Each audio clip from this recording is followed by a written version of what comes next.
Hey, this is Rich over at TVP Live with another quick tips tutorials brought to you by Photoshop Elements Tutorials Group. And let's jump right in. Today's poster wants to know how to clean up this photo, in particular the boy's red ears. As we can see, the sunlight is shining through their ears. It's showing all the red from the blood flowing inside the ears.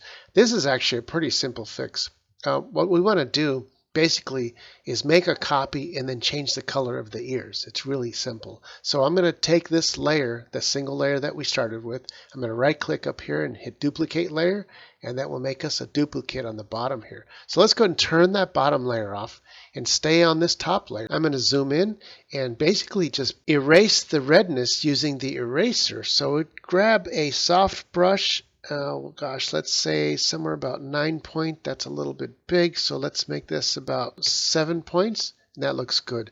So basically we're just going to erase anything that's overcolored. We can leave the edges that are not overcolored alone. So we just do that. That's pretty good. Get this portion here. I'm going to scroll over to this side and do the same thing over here like this. Just erase that whole inner portion of the ear. And that's pretty much it. It's really that easy. We'll go ahead and scroll over here to the boy and do the same. Obviously this ear is okay, so it's really just this one here. I'm going to paint out or erase out the portions that need to be fixed. And it's just the brighter parts that are showing through.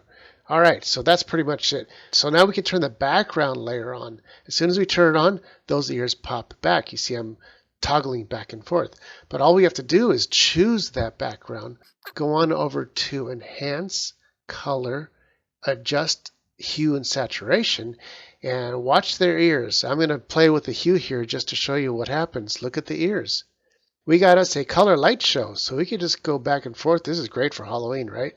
Anyway, and then we go to saturation. This is the most important. All we do is make it really bright or just bring it really far down and watch what happens to the ears. They magically lessen in color, and I can go all the way to black and white, which is obviously too much. So I'm going to bring some of the color back right about there. That looks pretty good at about minus 51%. And there we have it. That's it for this tutorial. It's really simple. This is Rich calling it quits, saying over and out.